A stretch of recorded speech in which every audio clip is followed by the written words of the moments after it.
ঠাম্মা তুমি আজ রান্নাঘরে কি বানাচ্ছ? আজ আমি বানাচ্ছি একটা নতুন জিনিস, ঝিঙের বাটা।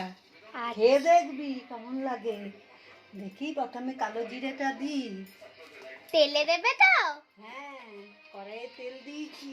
এটা লাউ মুসুরি, আমার তো দিলাম কালো জিরে, দিলাম তারপরে হচ্ছে ঝিঙে বাটা। কালো জিরেটা তেলে কি দিয়ে দেবে? এবার দেবো রসুন।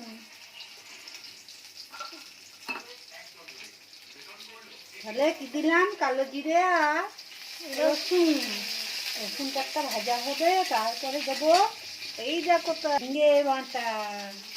এই মিক্সিতে পেস্ট করে নিয়েছি ঝিঙেটা। দিলেও বাটতে পারো, কিন্তু আমরা মিক্সিতে পেস্ট করেছি।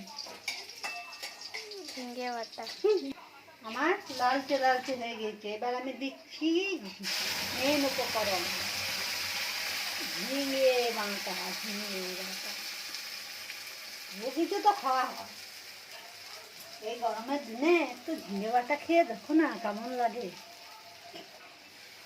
এটা কি দিলে? নুন, ঝিঙেটা কাঁচা লঙ্কা দিয়ে বেটে রেখেছি। হ্যাঁ, তেলে কালো জিরে রসুন নুন দিলাম, দিয়ে এবার নুন দিয়ে এবার অনেকক্ষণ এটাকে ভাজতে হবে। এটাতে আমরা পছন্দ হলে like comment share subscribe follow অবশ্যই করবে। আবার খেয়ে বাড়িতে করে খেয়ে দেখে তারপরে জানাবেন কমেন্টে কেমন হয়েছে। এই তো হয়ে গেছে ঝিঙে বাটা আমার রেডি। এবার গরম ভাত দিয়ে খেয়ে দেখো কেমন লাগবে।